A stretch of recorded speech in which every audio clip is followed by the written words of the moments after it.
Amis des composants de légende, bonjour. J'avais pas du tout prévu de faire cette vidéo-là, en fait, aujourd'hui. J'avais prévu d'en faire une autre, mais pour la faire l'autre, il me manque en fait des éléments que j'attends. Et donc, je suis obligé de la postponer, comme disent les Anglais. Alors, c'est pas grave. Quand je vous avais montré dernièrement tous ces magnifiques trucs que m'avait envoyé Jojo la récup, je vous avais dit aussi qu'il m'avait envoyé une pochette dans laquelle il y avait différents composants, aussi bien actifs que passifs, et que je vous ferai une petite vidéo dans Composants de légende pour vous en montrer quelques-uns. Je vais pas tout vous montrer parce que bon, y en a beaucoup, mais j'ai fait, on va dire, une petite sélection qui, à mon avis, peut être intéressante un petit peu, on va dire, dans le cadre de la, allez, disons, la culture générale électronique. Et je vais même vous montrer un circuit intégré qui est sans doute pas forcément bien connu, parce que c'est vrai que c'est pas un truc très courant. Alors, regardons tout ça. Voilà, donc j'ai fait un petit peu de tri, hein, je vais pas vous montrer tout ce qu'il y avait, mais des trucs qui paraissent intéressants. Ça, j'en ai déjà montré, mais ça a l'air de rien. C'est un petit peu l'ancêtre des breadboards, quelque part. Et c'est quelque chose qui était beaucoup utilisé dans le temps, qui maintenant, pourquoi pas encore utilisé, qui n'est pas forcément facile à trouver, et quand on le trouve, souvent ça coûte assez cher. C'est comme des œillets, comme ça, hein, des cosses, qui sont sertis sur un support isolant, ici, soit de la bakélite, comme on peut voir là, ou de l'époxy. Ça permet de faire des montages en l'air, à condition, bien sûr, d'avoir des composants avec des grandes pattes. C'est vrai que dans le temps, on faisait beaucoup de trucs comme ça, et je me rappelle, quand j'ai débuté, j'ai fait aussi pas mal de montages sur ce genre de choses. Alors, ça existe aussi en double, hein, en large, ce qui permet de faire des montages comme ça. Et on peut toujours après les fixer en mettant des entretoises, par exemple, comme ça. Bon, ça m'arrive encore, dans certains cas, de m'en servir un petit peu comme borne relais. Mais voilà, c'est vrai que c'est quelque chose qu'on voit plus tellement, mais ça rappellera sans doute des choses aux anciens. Alors dans cette boîte-là, il y a des trucs vraiment sympas. C'est pas des choses que j'avais pas vues depuis très très longtemps. C'est ces petits potentiomètres ajustables en long. Donc comme on voit, c'est des trimmers en fait qui sont montés dans ce tube en laiton avec, comme on peut le voir, un système d'attache qui permettent de les monter en face avant ou sur un châssis et qui, bien sûr, sont c'est des trimmers, hein, des trimmers ajustables qu'on peut après tout à fait régler. Voilà, en les tournant comme ça, hein, c'est des multitours. Et c'est vraiment, enfin, ça fait très très longtemps, c'est vrai, j'en avais déjà vu dans le temps. Là, par exemple, voilà, c'est des 50K, c'est de la marque Contelec. Alors, ça ne doit pas être tout jeune, mais c'est vraiment du beau matériel, hein, assez précis. Et manifestement, on voit pas de traces de soudure dessus, donc c'est sans doute des trucs neufs. Et là, on les retrouve sous une autre forme, mais plutôt, on va dire, pour être mis sur un circuit imprimé. Il y a pas mal de résistance dans ce que je vais vous montrer. Et il y a aussi ces rhéostats qui sont vraiment sympas. Ils sont d'autant plus sympas qu'ils tournent vraiment de façon très souple. D'habitude, les rhéostats, des fois, ils sont un petit peu durs. C'est manifestement du matériel de plutôt bonne qualité.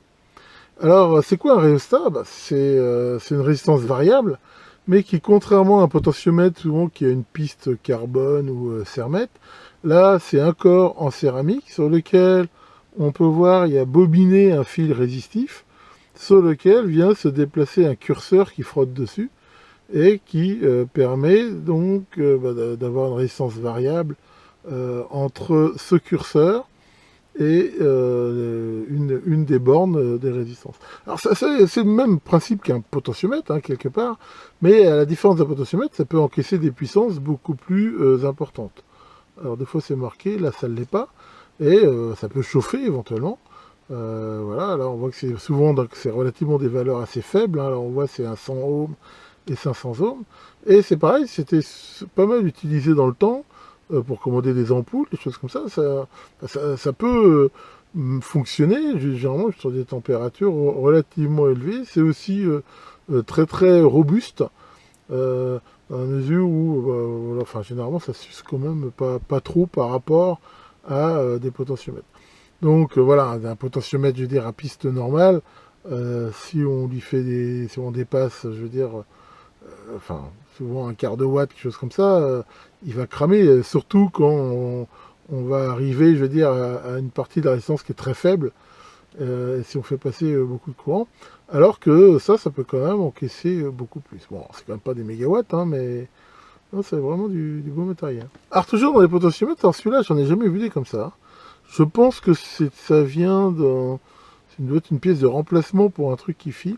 Alors il y a deux choses qui sont intéressantes sur ce potentiomètre, hein, ici, c'est déjà ce système, on peut le voir là, avec une petite roue crantée, et cette espèce de bille qui appuie dessus, qui donne justement un effet cranté, et qui est relativement agréable en fait, et qui permet un réglage très précis de la position. Donc ça c'est une première chose. Ensuite c'est un potentiomètre double, comme on voit, il y a deux parties qui sont solidaires du même axe, donc ça c'est assez courant. Et si on lit dessus, c'est un 2 fois 50K, mais il y a beaucoup plus de bornes qu'un potentiomètre. Et pourquoi? Parce qu'il y a des prises intermédiaires. Un potentiomètre classique de 50K, entre ces bornes-là, ici, le curseur qui est au milieu, mais il y a deux prises intermédiaires qui arrivent, on va dire, un petit peu entre les deux. Et ça, dans certains montages, ça peut des fois être utile. Donc c'est quand même quelque chose d'assez spécifique. Donc voilà, c'est un potentiomètre tout neuf a priori aussi. Assez intéressant.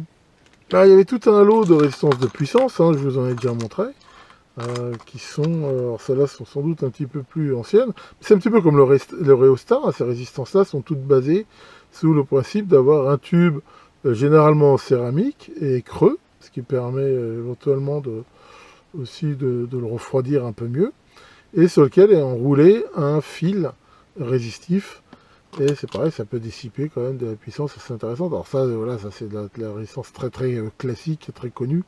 On reconnaît facilement avec ce vernis vert, là, de la Sfernis, et qui peuvent, ça peut dissiper, je ne me rappelle plus, il faut regarder les docs, mais je crois que ça tient dans les 25 watts, je crois. Ce genre de résistance, c'est pareil, ça a l'air tout neuf. Et il y en a aussi sur lequel on peut avoir des prises. Il en existe même, c'est pas le cas de celle-là, mais où il y a une prise dessus, une sorte de collier. C'est un peu comme un rhéostat, on va dire. Généralement, on le règle une fois pour toutes. Et là, on en retrouve une autre. A priori, c'est pas un fil, mais un ruban, ce qui se fait aussi des fois. Alors celle-là, par contre, c'est une résistance, on voit 20 mégohms. Donc là, pour le coup, c'est sans doute une technologie un petit peu différente. Faudrait regarder, mais des fois, ces résistances-là, c'est au contraire un film de carbone qui est enroulé sur un substrat céramique. Et souvent, ça tient aussi de la tension assez élevée, là, pour le coup. Bon, je n'ai pas la référence. Enfin, voilà, c'est des résistances sympas. Trouver ce condensateur, là, qui est marrant. C'est pareil, c'est pas tout jeune. Un 47 nano 500 volts, qui, lui, pour le coup, a dû être utilisé. Et je rappelle, hein, c'est pour ça que je le montre là, que cette barre noire ici, hein, ces condensateurs-là, il n'est pas polarisé. Mais sur certains condensateurs, la barre noire montre un petit peu les plaques qui, en gros, on va dire extérieures quelque part, qui forment un petit peu un blindage, si on veut. Donc généralement, quand on a ce genre de condensateur, on s'arrange pour mettre l'endroit où il y a cette barre noire, généralement à la masse, de façon à ce que ça protège un petit peu, ça fait une sorte de blindage un petit peu naturel, ce qu'on appelle le point froid. Alors sinon, il y avait des bonnes vieilles diodes là. Alors là, de la BYX13 800. Donc très souvent, dans ce genre de semi-conducteur, le 800 derrière, c'est la tension. En fait, si on regarde le datasheet du BYX13, on s'aperçoit que ça varie de 200, je crois, à 1000 et quelques volts. Donc ça, c'est la tension max, je veux dire, inverse que ça peut supporter. Et ce modèle-là, pour info, ça tient 15 ampères. Alors c'est pareil, maintenant on a beaucoup de semi-conducteurs qui sont plus du tout dans ces boîtiers-là, qui sont sur ces boîtiers, je veux dire, en plastique, hein, je vous en ai déjà souvent montré, qui sont faits pour être fixés plutôt à plat sur des radiateurs. Mais dans le temps, il y avait beaucoup de boîtiers comme ça, métalliques, hein. Alors c'est pas sûr que ça coûtait plus cher. Et c'est des diodes, généralement, c'est assez incroyable, hein. C'est plutôt assez sympa. Et voilà, on voit que là c'est un vrai câble, hein, alors voilà, c'est fait pour tenir 15 ampères ici. Et ça, c'est pareil, c'est une diode, je ne vais pas tester, il n'y a pas de raison qu'elle soit pas bonne. Et qui est faite pour être montée aussi sur un radiateur. Et pour finir, j'ai trouvé un circuit qui m'a rappelé plein de souvenirs, un LM 1819, hein, ou 1819, hein, je ne sais pas comment on dit. Et je vais vous présenter ce circuit-là, parce que c'est un circuit, je veux dire, assez original. Voyons cela. LM1819, bah disons, c'est un circuit qui est assez ancien, ma foi, et assez spécial. Et je dois dire que ça fait bien longtemps que j'en avais pas vu. D'ailleurs, je crois que j'en avais pas en stock. J'en ai utilisé un jour dans un schéma que j'ai fait, mais il y a de ça des années, pour un truc qui avait besoin d'être assez ruggedized, comme disent les anglo-saxons, hein, quelque chose qui avait besoin d'être assez costaud. Alors c'est quoi le principe? Le principe de ça, c'est que ça utilise ce qu'ils appellent les air core meters. En gros, c'est des indicateurs, hein, généralement des indicateurs à aiguille, mais qui ne sont pas basés sur le principe des galvanomètres qu'on retrouve habituellement. Je rappelle que le principe du galvanomètre, si on prenait ici ce schéma, c'est d'avoir un aimant généralement qui est fixe, une bobine qui est mobile et qui est solidaire de l'aiguille, et en faisant passer dedans un courant, eh ben, ça fait une force magnétique hein, qui va bouger l'aiguille plus ou moins selon le courant. Alors ceux des galvanomètres, hein, c'est très connu, ça marche bien. Maintenant, ça a quelques inconvénients. Ça a des inconvénients, c'est que peut se décalibrer avec le temps, ça peut bouger avec la température, dans le sens où généralement c'est lié à un ressort. Hein, ce ressort, on le met assez long de façon à ce qu'il soit à peu près linéaire dans la partie utile, mais il peut très bien se dilater et bouger avec le temps. En même temps, c'est des appareils qui sont relativement fragiles, sensibles aux vibrations. Le principe des systèmes Aircore comme ça, c'est un petit peu différent. En fait, c'est deux bobines en gros qui sont à 90 degrés, hein, à angle droit, hein, qui représentent en fait un axe hein, qu'on peut voir cosinus-sinus, dans lequel il y a un aimant qui lui est solidaire de l'axe et de l'aiguille. Il n'y a aucun ressort dedans. Donc en fait, l'axe souvent il est mis entre des rubis ou des roulements, enfin quelque chose qui fait qu'il n'y a vraiment pas de frottement. Le principe est assez simple, c'est que la positionnement ici du moteur, c'est un petit peu comme un moteur papa, un petit peu si on veut, mais on continue. Hein. L'idée c'est qu'il va se positionner de façon proportionnelle au courant qui passe dans les bobines. En gros, s'il passe que dans la bobine cosinus, bah, il sera, on va dire, à 0 degré. S'il passe que dans la bobine sinus, ça sera à 90. Et selon la proportion du voltage, enfin donc du courant hein, qui passe dans la bobine, eh ben, on aura toutes les positions intermédiaires. En théorie, ça peut tourner à 360 degrés. D'ailleurs, pour info, même si c'est pas forcément fait comme ça, il y a des indicateurs de câble d'avion hein, qui sont faits comme ça et qui peuvent tourner à 360 degrés.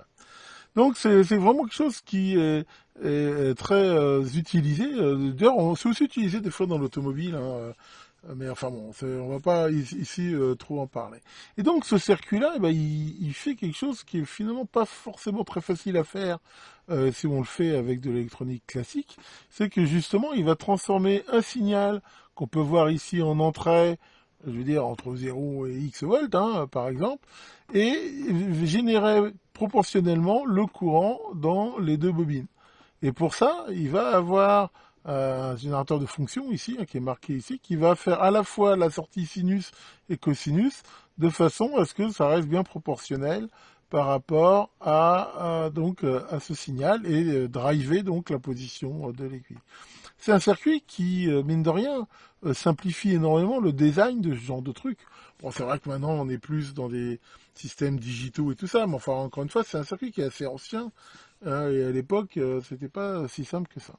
Donc voilà, je vous montre ça, c'est plus un petit peu une curiosité, hein, quelque part, hein. Je ne sais pas s'il est encore produit, utilisé, mais avec ça, on arrivait à avoir, voilà, on voit une linéarité meilleure que 2% et au moins 305 degrés d'opération. Alors pourquoi 305 et pas les 360 théoriques possibles?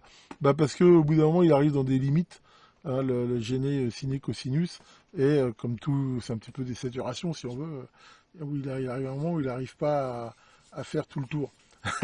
Pour faire ça, il faut utiliser d'autres systèmes. Mais enfin bref, toujours est-il que voilà ce circuit.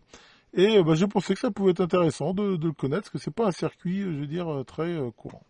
Voilà pour cette petite présentation de ce soir, j'espère que ça vous aura intéressé. Tiens Maurice, comment ça va mon poteau? Tu voudrais me poser une question? Ah bah vas-y, pose ta question, c'est quoi ta question? À quoi servent les poils du nez? Les poils qu'il y a dans les trous de nez? Bah à filtrer l'air qu'on respire. Et dans ce cas-là, à quoi servent les poils de cul? No comment. Maurice, c'est incorrigible. Bon allez, Là-dessus, que le grand Magnette vous fasse de beaux indicateurs à aiguille et à très bientôt pour de nouvelles vidéos.